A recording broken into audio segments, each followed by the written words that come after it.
Bonjour et bienvenue dans Avez-vous choisi, le podcast du vendredi qui vous invite à tout choisir dans votre vie avec curiosité, lucidité, responsabilité et authenticité. Je suis Oriane Savouré-Lucas, sérielle choisisseuse de ma vie. Je suis aussi coach et j'accompagne les personnes ambitieuses et engagées qui réussissent dans la vie et qui ont surtout à cœur de réussir leur vie selon leur propre grille de référence. Je les accompagne à se créer une vie sur mesure qui leur va comme un gant, une vie épanouissante et impactante en profondeur. Dans la vie, j'ai les pieds sur terre, la tête dans les étoiles et avec le podcast Avez-vous choisi, je vous propose d'explorer avec curiosité le vaste et intrigant territoire du choix.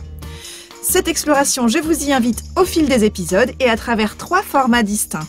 Le billet, où je partage des questionnements, réflexions et ressources qui m'aident à choisir ma vie. La conversation que j'ai eue avec une personne et son précieux supplément d'âme. Une personne connue ou inconnue du grand public dont je trouve la trajectoire et les choix de vie inspirants. Et l'éclairage où j'échange avec une auditrice ou un auditeur qui se sent bloqué dans un projet ou une situation et qui souhaite bénéficier de mon éclairage pour débroussailler et clarifier sa situation.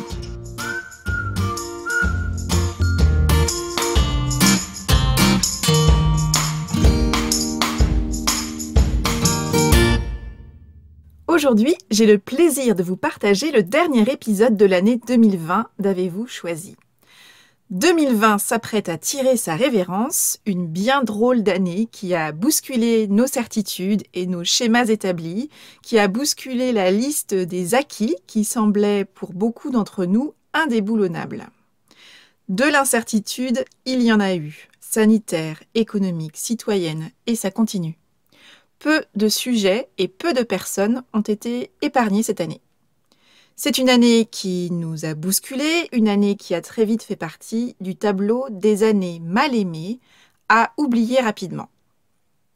Et depuis plusieurs semaines, voire plusieurs mois déjà, on peut entendre de nombreuses personnes dire combien elles sont pressées d'en finir avec 2020 et combien il leur tarde que 2021 commence enfin. Alors en temps normal, je n'aime déjà pas beaucoup cette capacité que nous avons toutes et tous à anticiper sur l'étape suivante, à nous projeter déjà sur la prochaine étape. Ce qui nous amène à voir apparaître par exemple dans les rayons de supermarchés dès le mois de juin les fournitures scolaires, dès le mois de septembre les décorations d'Halloween, dès début novembre les cadeaux de Noël et dès le 26 décembre la galette des rois qui, à peine avalée, laisse la voie au chocolat de Pâques. Et cette année, plus que jamais, je nous invite à choisir de ne pas céder à cette tendance à la précipitation qui voudrait que nous passions vite à la suite, comme pour tourner la page au plus vite et sans se retourner. Je ne sais pas si vous avez remarqué combien, lorsqu'on vit un événement qui assombrit le paysage d'une journée, cela peut transformer dans nos pensées et dans nos mots cette journée en une journée pourrie, dans la manière dont nous en parlons et dont nous la ressentons. Et ceci en un instant, en un claquement de doigts et en l'absence totale de nuances. Et je trouve que c'est un peu ce qu'il se passe avec 2020. Oui, il se passe ce qu'il se passe en 2020 et nos repères sont bousculés. Et non, l'année 2020 n'a pas été des plus simples et n'est pas des plus simples. Nous avons vécu des cataclysmes universels et peut-être même des drames personnels. Et pourtant, il y a aussi eu de jolis moments en 2020, à l'échelle individuelle et à l'échelle collective également. Alors peut-être qu'on a tendance à les oublier un peu vite, voire à les passer sous silence. Sans doute courons-nous le risque de les engloutir, ces moments précieux, ces jolis moments, sous la vague des jugements à la va-vite d'une année qu'on qualifie assez unanimement d'une année à oublier bien vite. Et si justement, nous ne nous précipitions pas à aborder 2021? Et si nous prenions le temps de savourer 2020 jusqu'au bout? Parce que nous pouvons subir l'année 2020 jusqu'au bout, impatients d'en voir enfin le bout, ou alors nous pouvons choisir de l'investir jusqu'au bout, avec plaisir, avec joie, avec magie, avec bon sens, avec profondeur, même par petites touches, à la hauteur de nos moyens et selon la disponibilité de notre cœur. Alors en 2020, les plans sur la comète pour l'année à venir semblent donc avoir démarré encore plus tôt que les années précédentes. Pourtant, j'aimerais nous proposer de ne pas laisser 2020 dans un coin. Certaines et certains auront peut-être reconnu la référence à une réplique du film culte Dirty Dancing et à une de ces scènes non moins cultes de la fin du film. On ne laisse pas bébé dans un coin. Bébé, c'est ce personnage féminin surnommé Bébé par ses parents et à qui son père a défendu de danser lors de la fête de fin de camp d'été. Et grâce à l'intervention de Patrick Swayze, qui décide de faire monter sur scène Bébé pour la faire briller et donner à voir la pétillante et gracieuse danseuse qui avait toujours été là, et pour danser une danse qui fait désormais référence. Eh bien, nous sommes en train d'agir, je crois, avec 2020, comme le fait le père de Bébé dans le film, ce père qui refuse de voir sa fille monter sur scène et qui la laisse dans un coin. Nous sommes en train d'abandonner 2020 dans un coin. Et pourtant, nous avons le pouvoir d'avoir le même sursaut que le personnage de Patrick Swayze dans Dirty Dancing.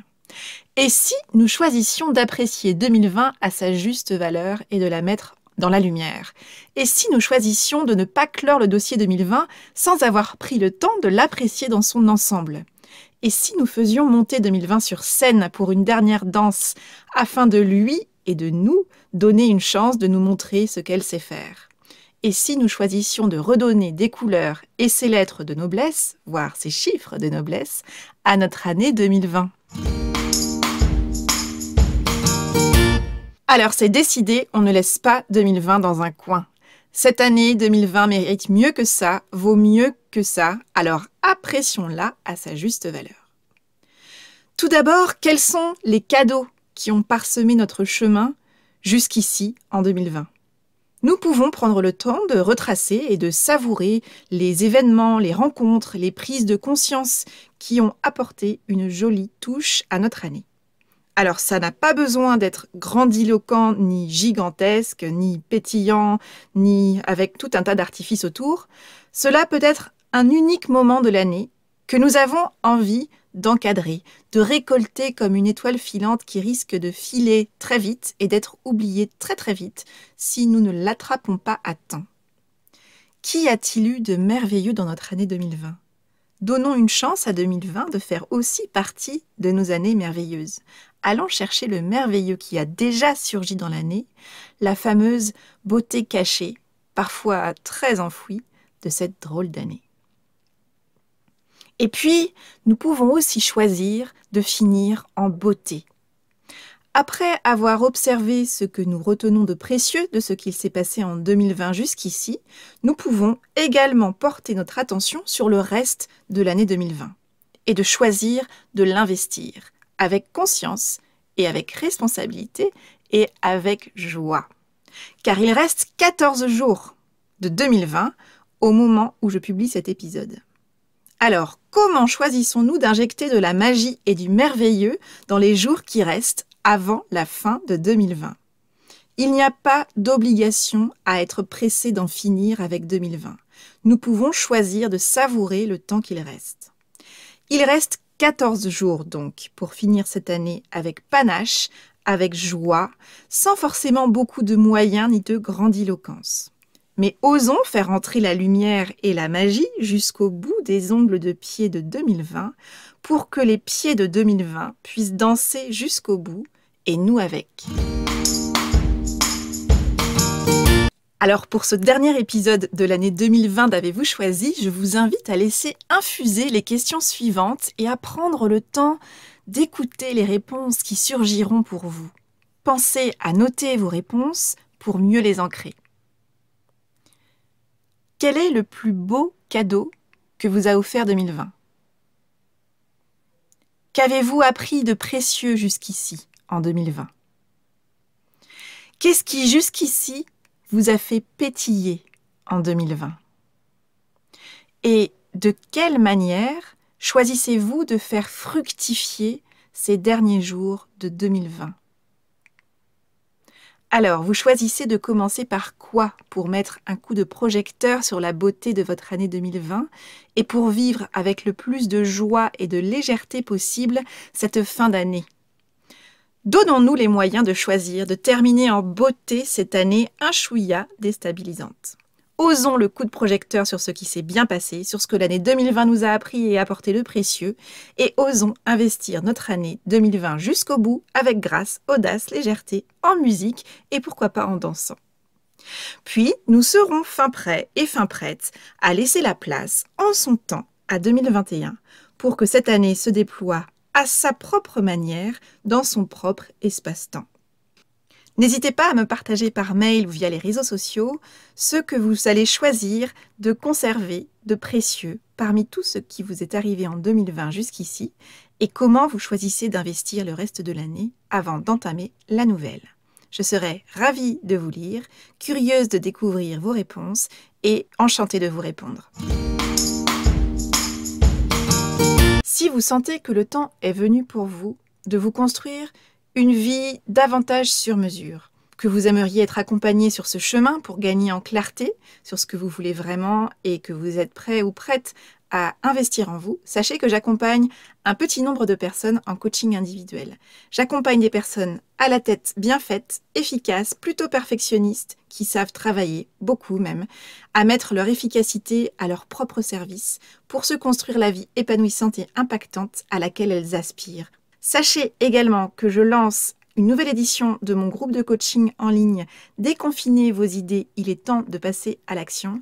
Ça démarre le 26 janvier, ça réunira un petit groupe de personnes motivées, un groupe puissant et bienveillant pour vous aider à avancer sur le chemin de vos projets de cœur. Si vous avez envie de revenir à vous pour mieux entreprendre votre vie, n'hésitez pas, inscrivez-vous, participez à ce groupe de coaching en ligne qui fait des merveilles grâce aux participants, à l'émulation du groupe, à mon accompagnement de coaching et de gestion de projet.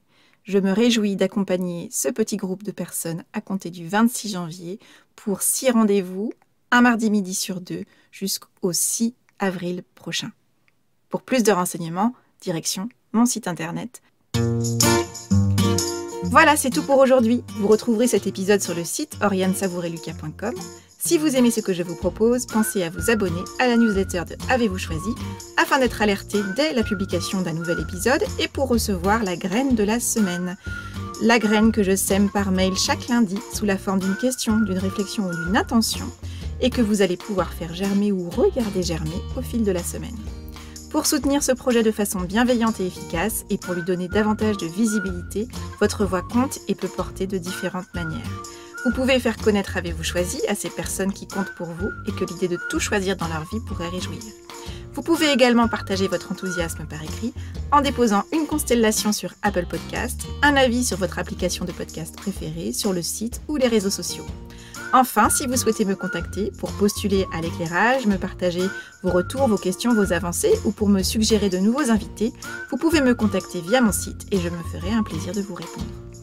Je vous souhaite une excellente fin d'année 2020. Profitez-en, amusez-vous, profitez dans la mesure du possible de vos proches et je vous donne rendez-vous en 2021 pour une nouvelle année, pour de nouveaux épisodes, pour de nouveaux choix.